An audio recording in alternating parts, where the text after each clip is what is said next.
नमस्कार। जय जय राम, जय सिया राम, जय हो बागेश्वर धाम सरकार, जय हो हनुमान जी महाराज। मेरे प्यारे सभी दर्शकों, आज की इस वीडियो में मैं एक बहुत ही मजेदार, शानदार, जबरदस्त, ज्ञानवर्धक कहानी लेकर के आया हूं जो आपके दिलों को छू जाएगा। इसलिए आप इस कहानी के अंत तक अवश्य ही बने रहेगा। मैं पूरा दावे के साथ कह सकता हूँ कि यदि आप इस कहानी के अंत तक बने रहते तो आपको बहुत कुछ ऐसी नई चीजें भी सीखने को मिलेंगी ही मिलेंगी। तो बस देरी किस चीज की है, चलो ना इस वाक्य को शुरू ही कर देते हैं। तो कहानी है कि एक बार एक ब्राह्मण जिसका नाम था भोलू, बड़ा ही प्यारा नाम था भोलू, लेकिन वह नाम तो बड़ा अच्छा था, लेकिन नाम के हिसाब से उसका काम नहीं था। वह बड़ा ही कामचोर था, बड़ा ही मूर्ख था।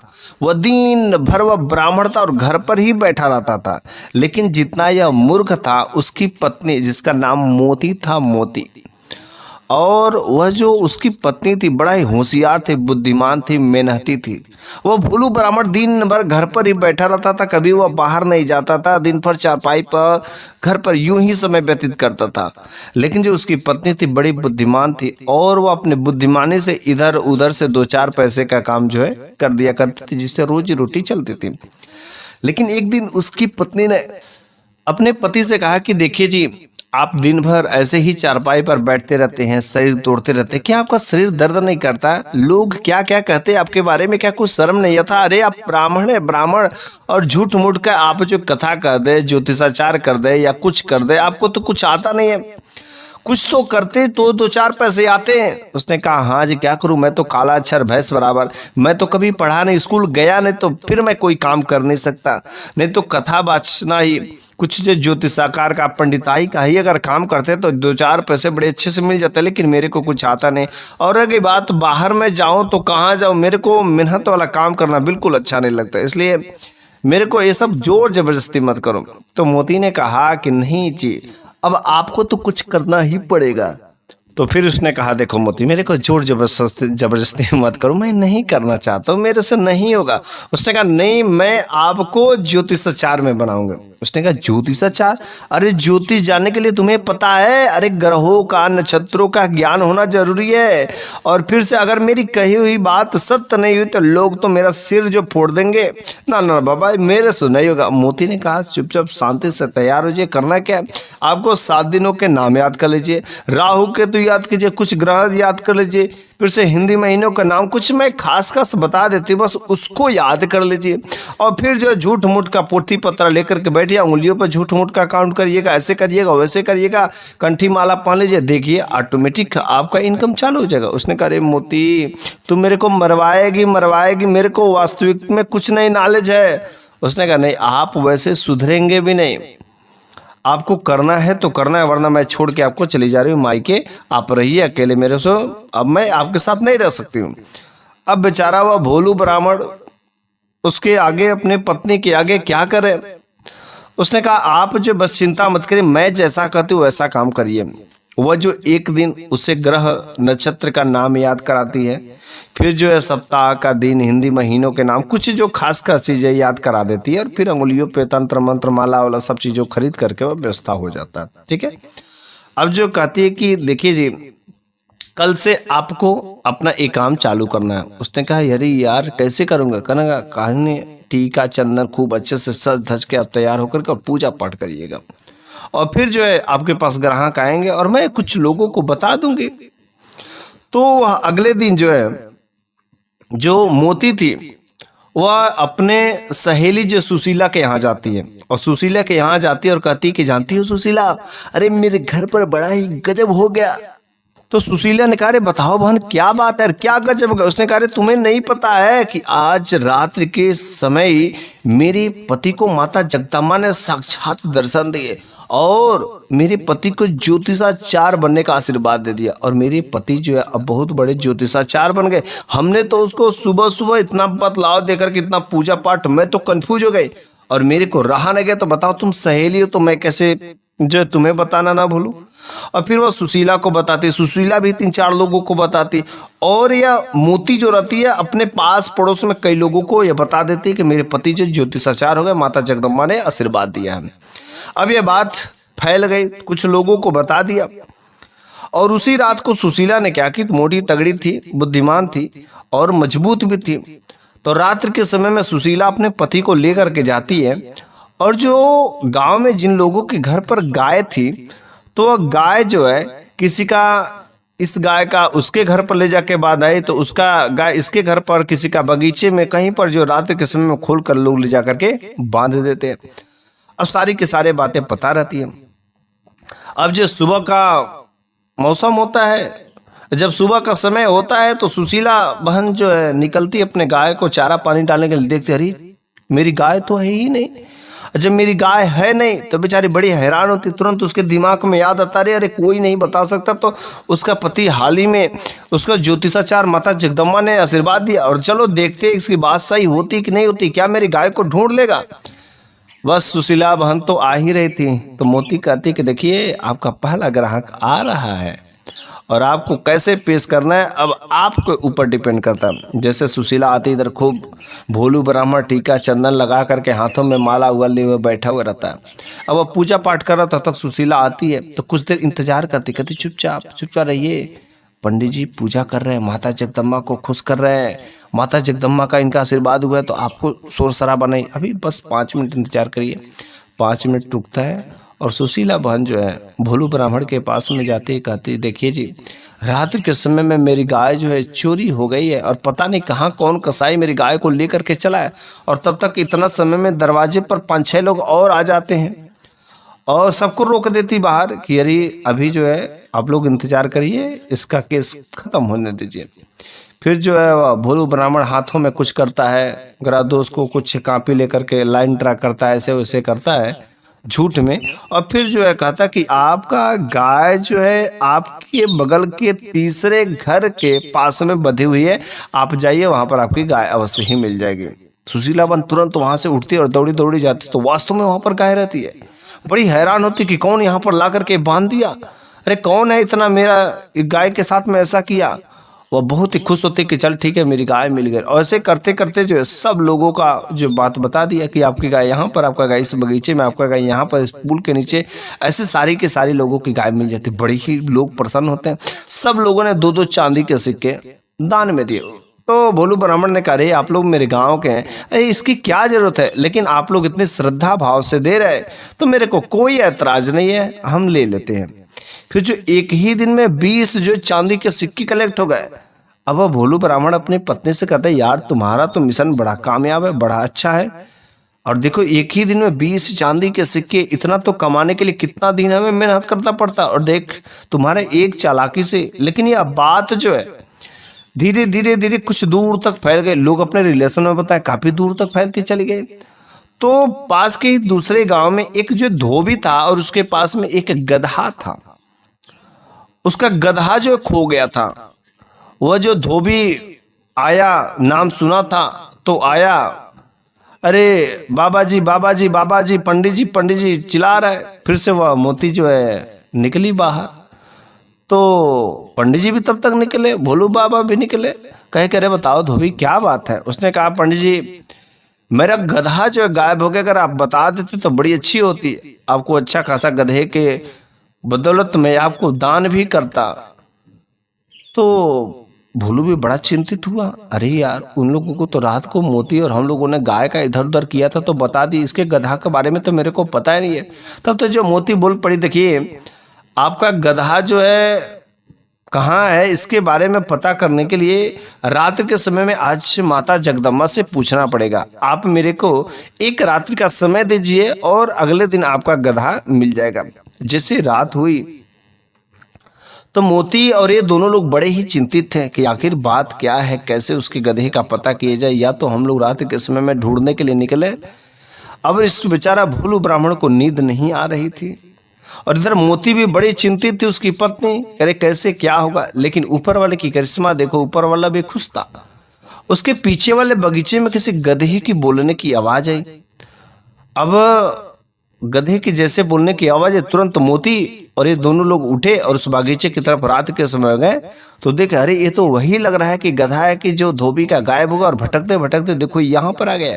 बस उन लोगों ने तुरंत रस्सी लगाई और दरवाजे पर बांध दिया।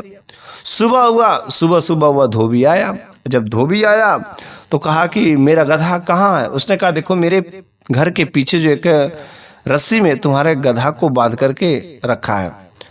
माता रात्रि के समय में माता जगदम्बा आई थी और फिर जो है आशीर्वाद लगा तो तुम्हारा घोड़ा जो गधा रहता ऑटोमेटिक खिंचा खिंचा मेरे दरवाजे पर तक चला आया और देख तुम्हारा गधा जो अवश्य वहां पर होना चाहिए। और जब धोबी वहां पर जाता है पीछे दिखता तो वास्तव में उसका गधा वहीं पर रहता है। धोबी बड़ा ही खुश होता है और उसे उसके पास जो कुछ भी बचे कुछ बचाया पैसा था वो उन्हें दान में दे देता है खुश होकर के, क्योंकि उसका गधा मिल जाता। अब जैसे धोबी खुश हुआ अब तो इसके नाम के और चर्चे होने लगे।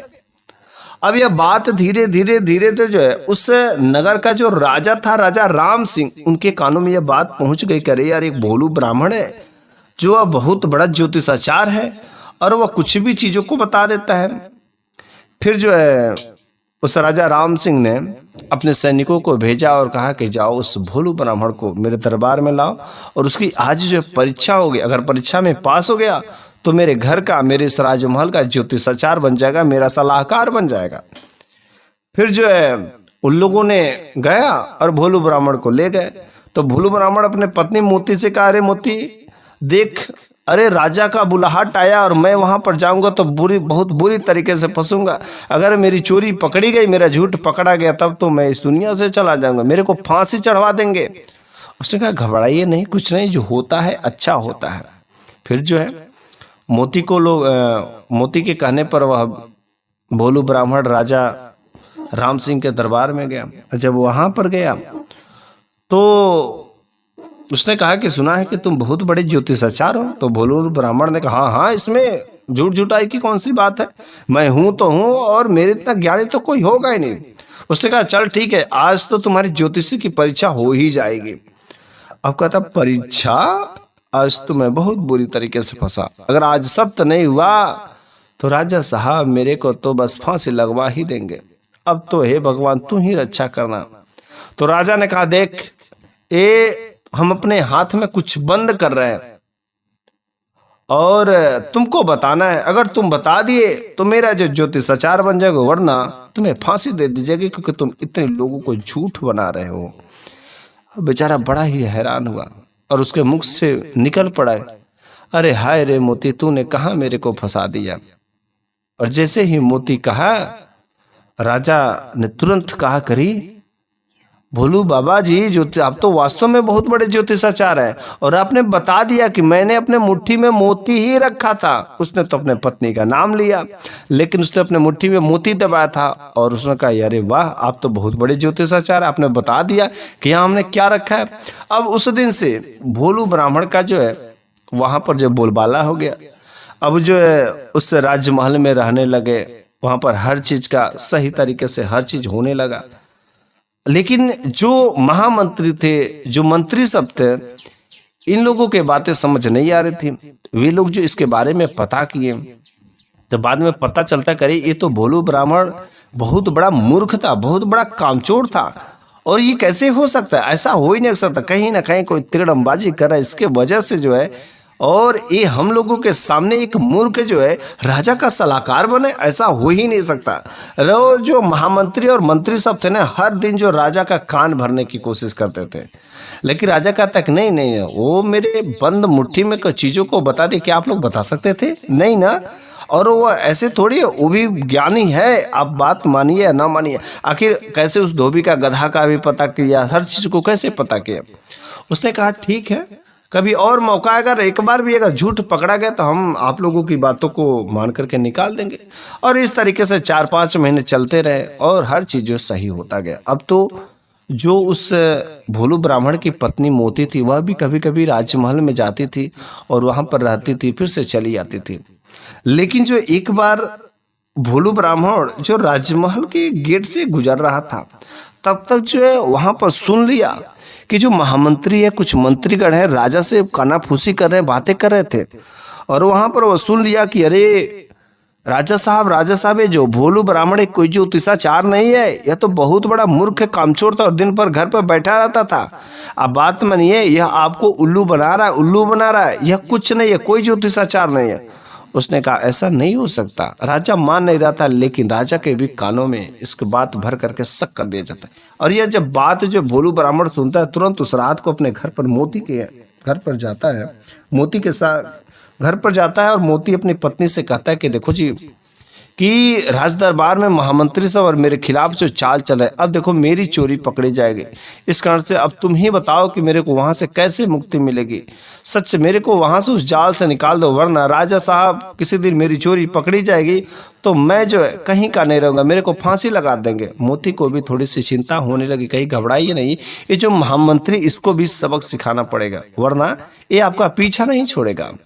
फिर जो है उस दिन मोती सुबह सुबह गई, और जब सुबह सुबह गई तो रानी जो है स्नान कर रही थी, तो अपने सारे जो है ज्वेलरी गहने जो है निकाल करके स्नान कर रही थी। और उधर से मोती गुजरी, जब वहां से मोती गई तो रानी का जो नौलखा हार था वह चुपके से ले लेती है, और चुपके से ले करके इधर जो महामंत्री के घर पर एक अनजान व्यक्ति बन करके आती है, और वहां पर किसी सहारे के लिए कहती कि बहन मेरे को बहुत जोर से प्यास लगी, अगर आप पानी पिला देती तो बड़ी अच्छी बात होती है। इधर सारे के सारे लोग दरबार में थे, और फिर जो है उधर इस भोलू ब्राह्मण की पत्नी उस महामंत्री के घर पर जाती है, और जैसी महामंत्री की पत्नी पानी पीने के लिए जाती है, तब तक वह अपने झोले में से वह नौलखा हार निकाल करके बगल के जो अलमारी रहता है उसमें वह डाल देती है, रख देती है। फिर से बैठ जाती है और पानी पी लेती है, कहती कि आपका बहन बहुत बहुत शुक्रिया, और आप जैसा ही सब लोगों का जो मान सम्मान करना चाहिए, बहन आपने किया बहुत अच्छा, अब मैं चलती हूँ, मेरा प्यास खत्म हो गया। फिर जो वहां से वो मोती चली जाती है। इधर मोती ने अपना काम कर दिया, और उधर जैसे ही रानी स्नान घर से निकल करके जब बाहर आती है तो कपड़े पहनकर अपना जो नौलखा हार ढूंढने लगती है, तो नौलखा हार तो मिलता ही नहीं है। अब पूरा राजमहल में हल्ला हो गया, शोर शराबा हो गया, और यह बात जो है मोती ने अपने पति को चुपके से बता दिया था कि ऐसा ऐसा मैं करने वाली हूँ। अब यह बात मोती को भी पता था कि हाँ ऐसा ऐसा होने वाला है।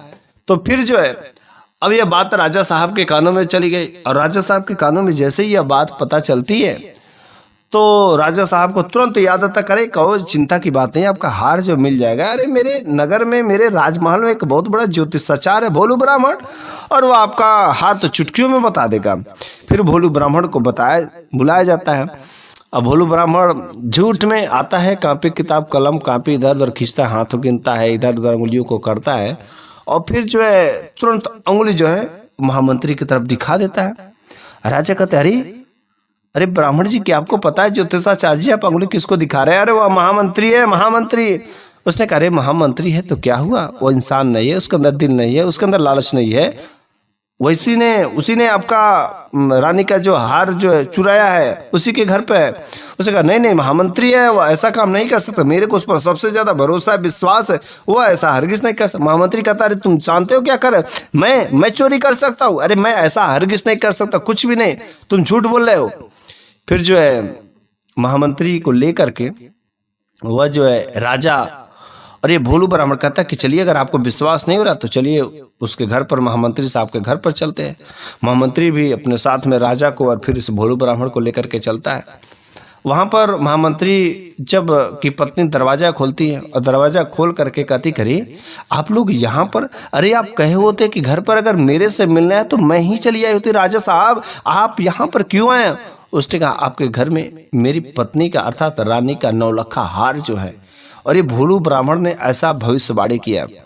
फिर जो भोलू ब्राह्मण वहां पर बैठ गया और फिर से अंगुलियां फेरने लगा, तंत्र मंत्र कुछ जो पढ़ने लगा, और पढ़ करके तुरंत जो इशारा जो उस अलमारी की तरफ कर दिया जैसा कि मोती ने बताया था, और वैसा कर दिया।